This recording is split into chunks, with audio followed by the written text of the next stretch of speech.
My mom remarried and moved her new husband and his 2 kids into our house. My step-siblings took over, stole and broke my stuff, and whenever I complained, my mom just told me to try harder to get along. Hello. I'm posting this because I need to get it out, and I don't know where else to put it. Using a throwaway for obvious reasons. I'm 27 now, male. The events I'm going to describe started unfolding when I was much younger, but the main incident happened when I was 17. My biological parents divorced when I was 9 years old. It wasn't amicable. There were arguments about assets, custody schedules, the usual things that happened. Custody ended up being primarily with my mother. I saw my dad on alternating weekends and some holidays. My mother remarried about 3 years after the divorce, when I was 12. She married a man, my stepdad, who had 2 children of his own from a previous marriage. They were close to my age, a stepbrother, a year older than me, and a stepsister, same age as me. So suddenly, I went from being an only child in my mom's house to having 2 step-siblings. Stepdad moved into our house, the one my mom got in the divorce settlement. It was a 3-bedroom place. Initially, my mom and stepdad took the master bedroom. I had 1 room, and stepbrother and stepsister were supposed to share the 3rd larger bedroom. This arrangement caused friction from the start. They complained about sharing, about the room size, about living in my house. Stepdad eventually converted the small home office downstairs into a makeshift bedroom for stepbrother after about 6 months of constant complaining from them, mostly directed at my mother, who usually gave in. Stepsister kept the larger bedroom upstairs next to mine. Living together was never smooth. Stepdad tried to enforce a one happy family dynamic that felt forced. He wasn't overtly hostile towards me, but he clearly favored his own children. My mom seemed caught in the middle. She often tried to placate stepbrother and stepsister, sometimes at my expense. Little things built up. My belongings would go missing from my room or common areas, only to reappear later in stepbrother's or stepsister's possession, usually broken or used. When I brought this up, the response was usually that I was being sensitive, or that I must have misplaced things, or that stepbrother and sister had just borrowed them. My mom rarely backed me up. She'd sigh and tell me to try harder to get along or to keep my things more secure. School events were another area of tension. My mom and stepdad attended things for stepbrother and stepsister, but often claimed scheduling conflicts for my events, even simple parent-teacher meetings. My dad attended everything he could, on his end, but he lived about an hour away, making weekday events difficult. Stepdad made comments about my academic performance compared to his kids, usually highlighting areas where they supposedly did better, even if it wasn't factually accurate. He once remarked during dinner that it was a shame my grades weren't as naturally strong as stepbrothers, even though I consistently had a higher GPA. My mom didn't counter him. The step-siblings themselves treated me with indifference bordering on contempt when stepdad and my mom weren't around. They excluded me from activities, made snide comments about my dad, my appearance, my hobbies. They often presented a different face to their father and my mother, acting polite or at least neutral when they were present.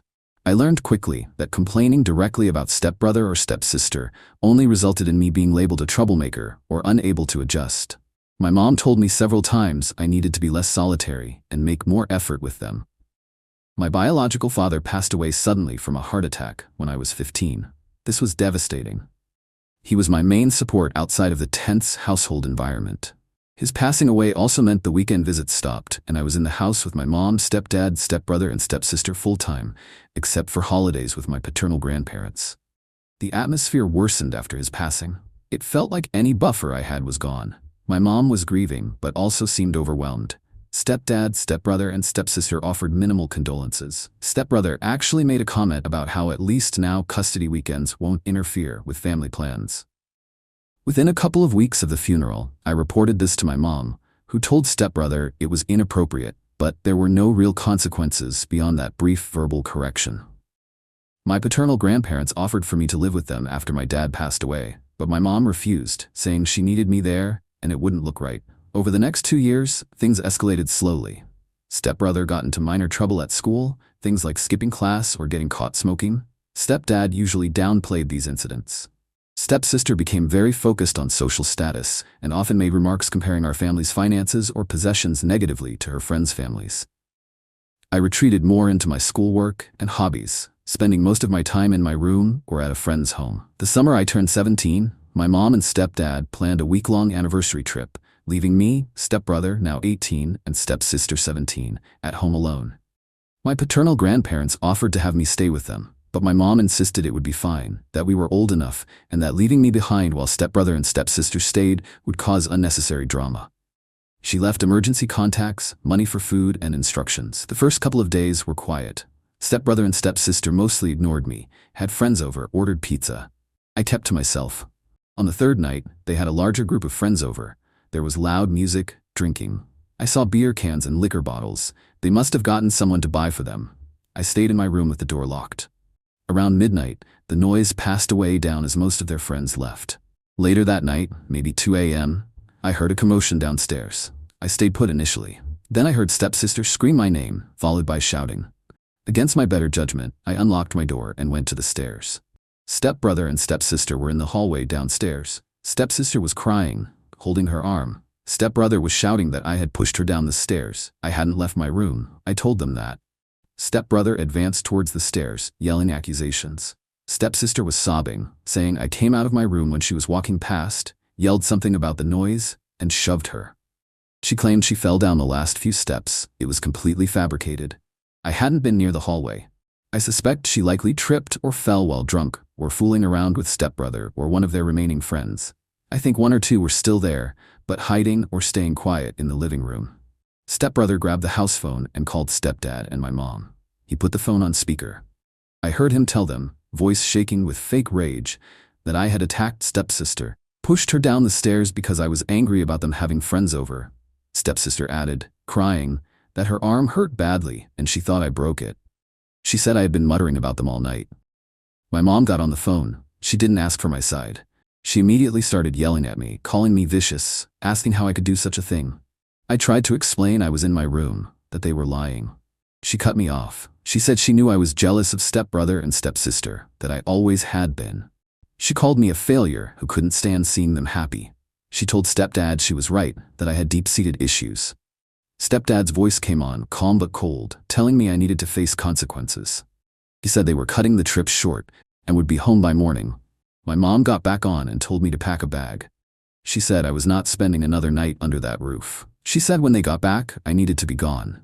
She explicitly stated I was no longer welcome in her house. I asked where I was supposed to go. She told me she didn't care, that I should have thought of that before I assaulted my stepsister. Then she hung up. Stepbrother and stepsister looked smug. Stepbrother told me to get packing.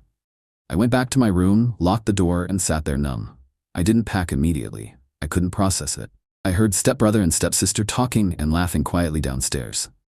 After a while, around 4 a.m., realizing my mom was serious, I packed a backpack with clothes, my laptop, phone charger, wallet, and some important documents I kept in my room. I didn't have much money, maybe $50. I waited until I heard stepbrother and stepsister go to their rooms, presumably to sleep. I slipped out the back door around 5 a.m., before sunrise. I didn't know where else to go, so I started walking towards the bus station. It was about a 5 minutes walk.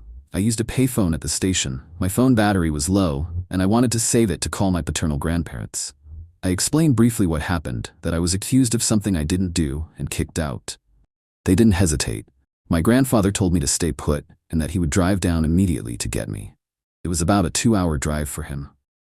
I waited inside the station, watching the doors. My grandfather arrived around 8 a.m. He didn't press for details right away, just got me in the car, bought me breakfast at a diner on the way back to their place. When we got to their house, my grandmother was waiting. I told them the full story. They believed me. They were angry at my mother, but seemed resigned, saying she'd changed after my dad passed away and after she remarried. They let me stay in their spare room. My grandfather helped me retrieve the rest of my essential belongings from my mom's house a few days later.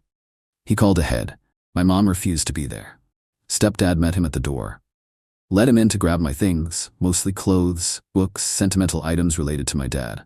According to my grandfather, stepdad was cold and formal, didn't ask about me, just wanted him out quickly. Stepbrother and stepsister were apparently not home. My mom never called me. She didn't try to contact me through my grandparents either. My stepsister's arm wasn't broken. My grandfather heard from a neighbor. It was just bruised. The story they told neighbors and family friends was that I had anger issues and assaulted stepsister unprovoked. My grandparents helped me enroll in the local high school near them for my senior year. It was disruptive, but I managed. They weren't wealthy, living on pensions and Social Security, but they supported me fully. I got a part-time job after school and on weekends to help with my expenses and save for college. I finished high school. My mom did not attend my graduation. I had zero contact with her, stepdad, stepbrother, or stepsister. The 10 years following that incident were focused on building my own life, completely separate from my mother and her new family. I stayed with my grandparents through community college, working multiple jobs. They helped as much as they could, but finances were tight. I eventually transferred to a state university, taking out loans and continuing to work. I studied computer science. After graduating, I got a job. I moved to a different city for the job. I worked hard, paid off my student loans aggressively, and eventually started doing well financially. I bought my own condo a couple of years ago. My grandparents are getting older, but are still managing in their home. I help them out financially now and visit often. They remain my only real family connection. Throughout these 10 years, I maintained absolute no contact with my mother, stepdad, stepbrother, or stepsister. I blocked their numbers early on. I ignored any attempts they might have made through mutual acquaintances or extended family emails that sometimes slipped through filters to me. That part of my life was over. But about 3 weeks ago, my doorbell rang late in the evening, around 9 p.m. I wasn't expecting anyone. I checked the peephole, and I didn't recognize the person immediately. She looked disheveled. When I opened the door, I have a security chain. I realized it was my mother. I hadn't seen her in a decade. She looked much older than her actual age. She's in her late 50s. Her clothes were worn, looked somewhat torn at the sleeve. She was thin. She started talking immediately, her voice strained. She said she found my address through some distant relative she contacted. She told me she had made terrible mistakes. She explained in a rambling way that things had gone bad for her. Stepdad had apparently lost his job a few years back. They burned through their savings. Stepbrother had ongoing issues, implied legal or addiction problems. She wasn't specific. That drained them financially. Stepsister had moved out years ago and wanted little to do with them, especially now they had money problems. Apparently, stepdad left my mother about 6 months ago, moved in with his sister in another state. She lost the house, the one I grew up in, to foreclosure. She claimed she had been staying in shelters or with reluctant acquaintances for the past few weeks. She said she regretted how she treated me, that she knew she was wrong back then. She said she was desperate and had nowhere else to turn. She asked if I could help her, specifically asking if she could stay with me for a while, just until she got back on her feet. She was crying by this point. I didn't let her inside. I stood at the door with the chain on. After listening to her, I told her I wouldn't let her stay with me. Her face fell, but I said I might be willing to help her under one specific condition. She asked what it was. I told her the condition was this: she needs to arrange a meeting. At this meeting, she, stepbrother, and stepsister must attend. Stepdad's presence is not required at this meeting. In my presence, stepbrother and stepsister must provide a written signed statement retracting the accusation they made against me when I was 17. They must acknowledge they lied about the assault. Additionally, my mother must verbally acknowledge that she knew or strongly suspected they were lying at the time, or at least knew my character well enough to know I wouldn't do that, and that she chose to believe them and abandoned me anyway. She must state clearly she knows I did not assault stepsister. I told her I wanted to record this entire interaction. If they fulfill this condition completely, I will then discuss providing her with limited temporary financial assistance to secure basic housing, like a deposit and first month's rent for a small apartment, and maybe connect her with job resources. I will not provide ongoing support, and she will never live with me. She looked stunned. She started to protest, saying getting stepbrother and stepsister to agree would be impossible, that they wouldn't do it, that stepbrother is hard to even locate sometimes. She asked if I could just help her a little bit now out of kindness. I repeated the condition: written signed retraction from stepbrother and stepsister, verbal recorded acknowledgement and apology from her detailing her actions and knowledge. No fulfillment, no help. That's it. I told her to contact me if she manages to arrange it. Then I closed the door. It's been 3 weeks. I haven't heard from her.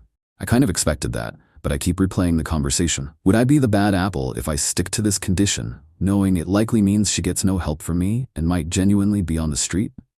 Update 1. It's been about 4 weeks since my original post.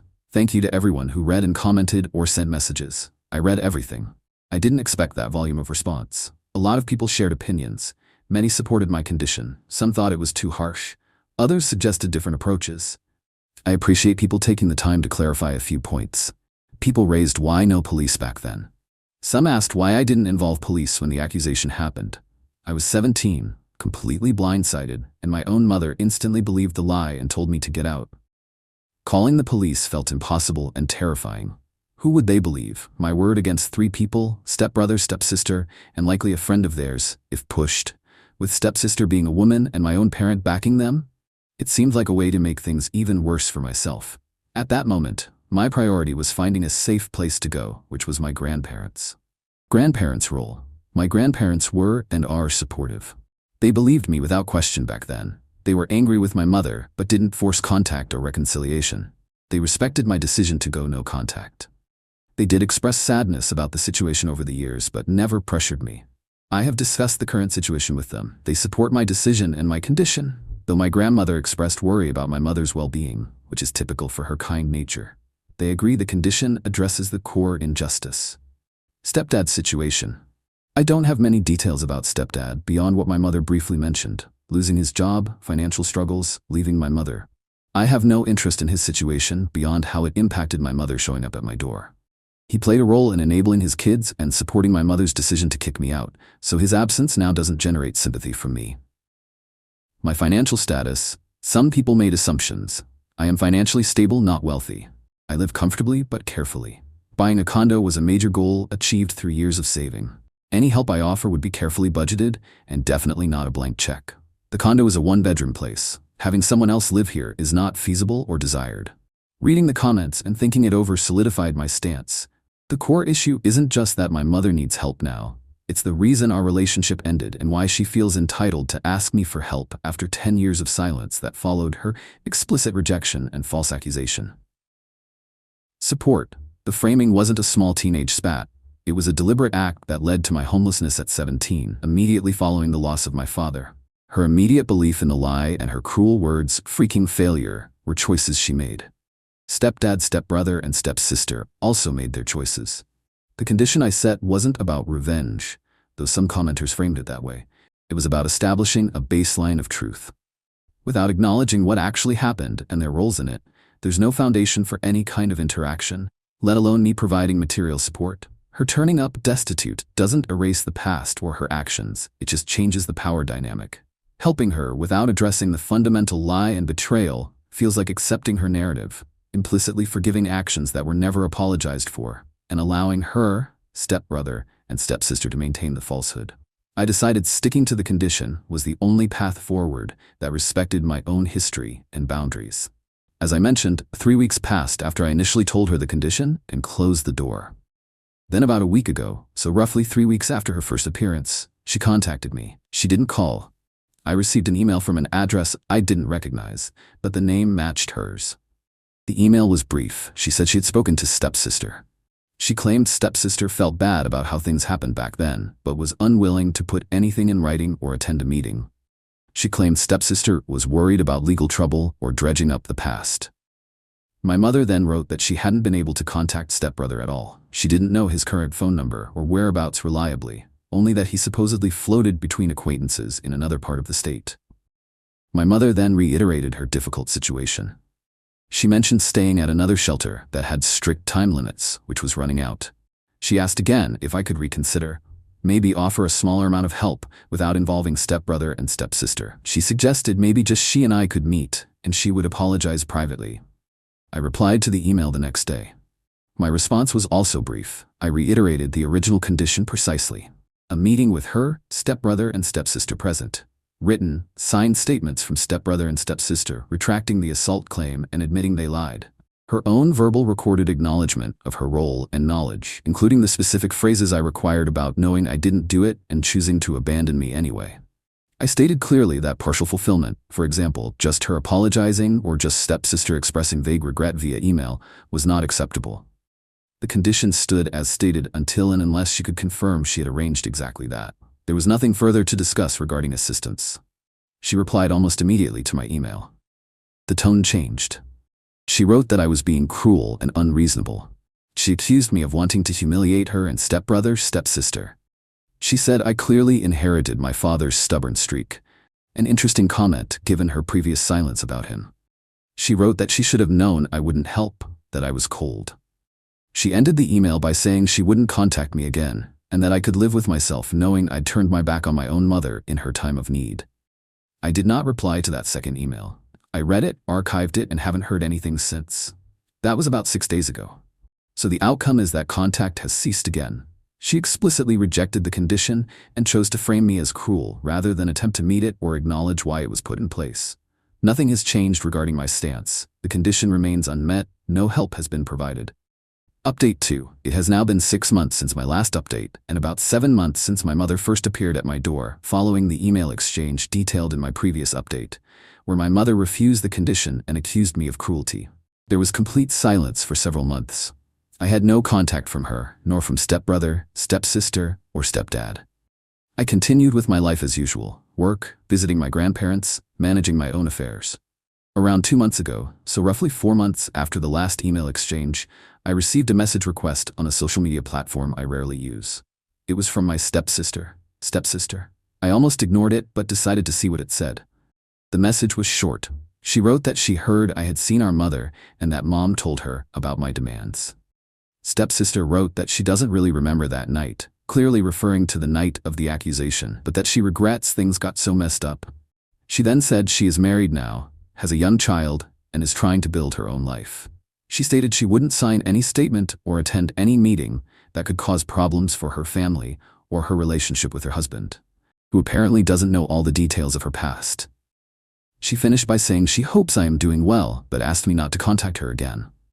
I did not reply to stepsister's message. Her vague non-memory and focus on protecting her current life, while understandable from her perspective, confirmed her unwillingness to take any responsibility or provide the required retraction. It reinforced the correctness of my decision to set the condition I did.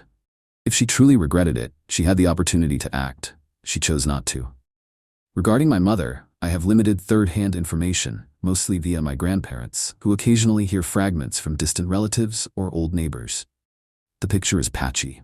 It seems she spent some time in shelters, then possibly stayed briefly with a cousin of hers several hours away. That arrangement apparently didn't last long. The most recent snippet my grandmother heard suggested she might be living in a rooming house or some form of low-income subsidized housing, possibly working a minimum-wage job. There's no confirmation of this, just rumors. She has made no further attempts to contact me directly. Stepbrother remains unaccounted for, as far as I know. No one in the family channels my grandparents have access to seems to know his definite location or situation, reinforcing what my mother claimed about being unable to contact him. Stepdad is also out of the picture, seemingly having no contact with my mother since leaving her. There haven't been major upheavals in my own life in the past 6 months. Work is stable. I saw my grandparents for Thanksgiving. They are doing okay, though my grandfather is having some minor health issues we are monitoring. They asked if I'd heard anything more from my mother. I shared the brief interaction with stepsister, and they agreed it showed no real change or remorse from that side of the family. So the situation stands as it did after the last update. The condition for help remains unmet. My mother, after refusing the terms, has sought assistance elsewhere or is managing through other means, however difficult. Stepsister confirmed her unwillingness to participate in rectifying the past. Stepbrother remains absent. My no-contact boundary with all of them remains firmly in place. Nothing has been resolved in terms of family relationships, nor did I expect it to be. My life continues on the path I built after being forced out at 17. The door remains closed unless the specific non-negotiable condition regarding the retraction and acknowledgement is fully met. Given stepsister's response and stepbrother's disappearance, the probability of that happening seems effectively zero. That is the current state of affairs. I don't anticipate posting further updates unless something significant and unexpected changes, which I do not foresee. Thank you again to those who read and offered perspectives earlier.